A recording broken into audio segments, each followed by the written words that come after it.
السلام علیکم ورحمۃ اللہ وبرکاتہ کتونکو ملګرو دا وخت زده گجرات په وکیل کې موجود یم شیخ چوانی کې شیخ چوانی دا چې کوم تاسو را بورډ کاری دا حضرت نوح علیه السلام او حضرت امنون علیه السلام بارکه چې خبرې کیږي ان شاء الله دلته مزار دی هغه ته مونږ زو دا مزار بارکه تاریخ نگاران دا خبره کوي چې حضرت نوح علیه السلام او حضرت امنون علیه السلام دلته مدفون دي خواجه گوهر الدین د مبارک 100 کال مخکې چې حضرت امنون علیه السلام دا قبر دریافت کړو نور الله بهتر په دې په دې باندې آیا دا قبر واقعي د انبیاء دی کنه دی خو د دې علاقې چې کوم مشران بزرګان دي داغونه موږ معلومات وکړل او د تاریخ کتابونه یو پسې وکتل نو موږ په دې نتیجه ورسېدو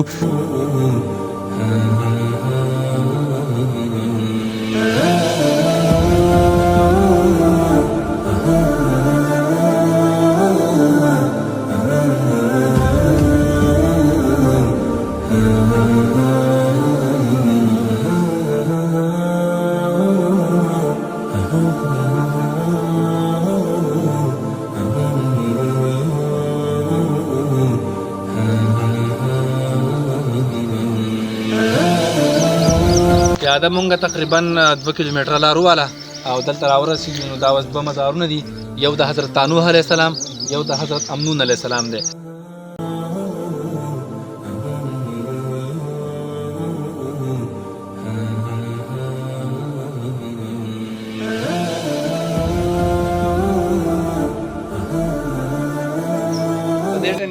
مزار شریف دی مقبره ته راورسېدو کوم چې مشهوره ده چې دلته د الله یو پیغمبر حضرت نوح علیه السلام مدفون دی دا د دریای چناب غاړه ده د گجرات نه د هډ مراله په روډ باندې یو علاقه راځي په دې ټایم موږ مزار ته راورسېدو د مزار په ګیټ کې بالکل ولاړ یو اوس په انشاءالله موږ دننه ځو تاسو ته به د دې مزار ته چې کوم حقیقت دی هغه به تاسو ته ښکاره کړو چې کوم کتابونو کې تاریخدانو لیکلی دی یا کوم د دې علاقې مشهور مشران دي د هغو سره موږ میلاو شوي د هغو نه موږ څه واورېدل راځئ چې دننه ورشو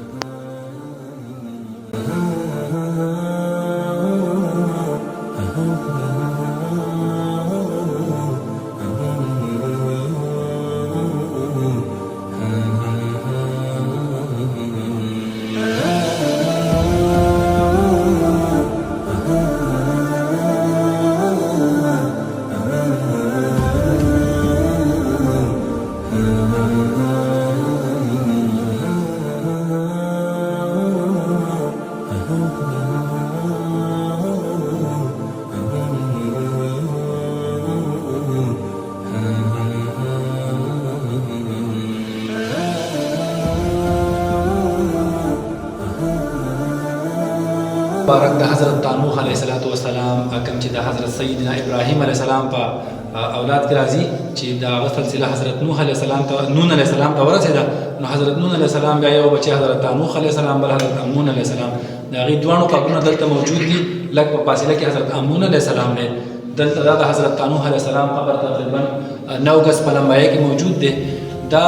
چې کله خواجه گوهر الدین احمد رحمه الله علیه یو غټ لوی بزرګ تېر شوی دی هغه ته د کشف القبور علم د انبیاء قبرونه او د صحابه قبرونو په معلومولو کې هغه ګرځي نو دا کشف القبور د علم په ذریعه باندې دا قبر معلوم کو د دې تعمیر په 1331 هجری کې هغه شروع کو او په 1339 کې د تعمیر هغه مکمل کو خپاخي سنگ مرمر ګټي او دای په کې ولګولې دا مزار یې هغه څه وکړو د دین وروسته بیا چې د حضرت امنون علیه السلام د قبر کوچ هغه دین وروسته لګولو دا هغې تقریبا 100 کاله وشو چې هغه دریافت شوی د حضرت امنون علیه السلام قبر هغې ته به انشاءالله موږ وروسته ورځو دا پاکستان کې په ضلع صوبه پنجاب کې په ضلع گجرات هډ مراله روډ باندې د یو قصبه ده په هغې کې موجود دی جزاک الله